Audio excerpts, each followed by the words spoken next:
જય માતાજી મિત્રો, તો તમારું સ્વાગત છે અમારા નવા વિડીયોમાં। તો અમે સવારે વહેલા ચા પીને અને નાસ્તો કરીને અમારું બાઇક સાફ કરીએ છીએ અને બાઇક સાફ કરીને જશું અમારી નોકરી, તો એ હીરા ઘસવા જઈએ છીએ। તો અમે ખેતરમાં રહીએ છીએ, ખેતરમાંથી ગામમાં જશું, પછી અમે સતલાસના જશું। તો બાઇક પર ઠંડી વાવે એટલા માટે અમે રૂમાલ મોઢા પર બાંધી કાઢ્યું છે અને આગળ અમારે કુળદેવીમાં આશાપુરા માતાજીનું મંદિર આવે છે, જે આર્યું મંદિર આપણે। અને હવે અમે આગળ જઈશું તો આપણે કોલેજ આવશે સતલાસનાની, જે ત્યાં હું કોલેજ પણ કરું છું અને હીરા પણ ઘસું છું। અને હવે અમે જઈશું જે અમારી હીરાને ઘસવાનું કારખાનું છે એની કંપનીનું જે બાઇક પાર્કિંગ, એ બાઇક પાર્કિંગ કરી દીધું। હવે અમે જઈશું આગળ આપણે ચંપલ કાઢવાની જગ્યાએ, તો અહીંયા ચંપલ કાઢી અને કંપનીમાં ઉપર જઈશું। તો આપણે ઉપર જઈએ છીએ તો પંચિંગમાં આપણે આઈ કાર્ડનું પંચિંગ કરી દઈએ।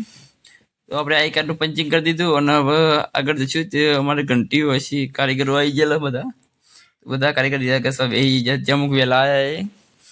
તો દેખો આ બધા અમુક ઠંડીના કારણે અમુક કારીગરો મોડા આવ્યા હોય અને અમુક વહેલા આવ્યા હોય। તો આ બધા કારીગરો હીરા ઘસવા બેસ્યા અને હું એ પણ હવે ઘસવા બેસી જાઉં હીરા ઘસવા। તો આવી રીતના હીરા ઘસવાના હોય તો હું તો હીરા ઘસું છું। ઓર તમારા કોણ કોણ હીરા ઘસે કમેન્ટ કરજો અને સપોર્ટ કરજો।